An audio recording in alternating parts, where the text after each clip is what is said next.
পিরোজপুরের কাউখালীতে সনাতন ধর্মাবলম্বীদের রাস পূর্ণিমায় শ্রীগুরু সংঘের প্রতিষ্ঠাতা ধর্মগুরু শ্রী শ্রীমদ দুর্গাপ্রসন্ন পরম হংসদেবের ১৩৪তম আবির্ভাবকে ঘিরে শ্রীগুরু সংঘ বাংলাদেশ কেন্দ্রীয় আশ্রমের ৫ দিনব্যাপী বাৎসরিক উৎসব শুরু হয়েছে। এ উপলক্ষে বৃহস্পতিবার সকালে হাজার হাজার ভক্তের অংশগ্রহণে সংঘ পতাকা উত্তোলন শেষে আশ্রম প্রাঙ্গণ থেকে এক বর্ণাঢ্য মঙ্গল শোভাযাত্রা শুরু হয়ে কাউখালী বন্দর প্রদক্ষিণ করে।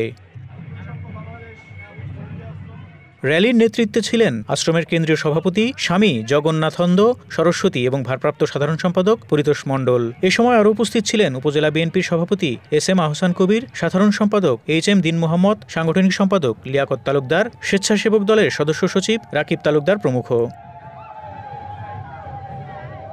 কেন্দ্রীয় আশ্রমের সাংস্কৃতিক সম্পাদক সুব্রত রায় জানান, বিশ্ব চরাচরের দুঃখ বিমোচন, অধর্ম থেকে রক্ষা ও ধর্ম সংস্থাপনার্থে বিশ্বশান্তি কামনায় ৫ দিনব্যাপী এই উৎসবে ২৪ প্রহরব্যাপী তারক ব্রহ্ম মহানাম সংকীর্তন অনুষ্ঠিত হবে। এতে সারা দেশের ভক্তবৃন্দ সহ জাতি ধর্ম বর্ণ নির্বিশেষে প্রায় লক্ষাধিক ভক্ত ও পুণ্যার্থীর সমাগম ঘটবে। পার্শ্ববর্তী দেশ ভারত থেকেও ভক্তবৃন্দ এই অনুষ্ঠানে সমবেত হবেন।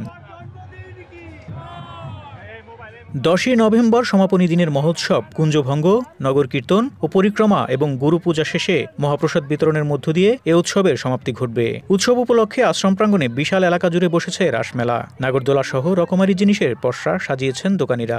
নিত্যদিনের প্রয়োজনীয় পণ্য ও শিশুদের খেলনা সামগ্রীতে জমে উঠেছে এ আনন্দমেলা। ফারুক শিমুল, ঢাকা এক্সপ্রেস।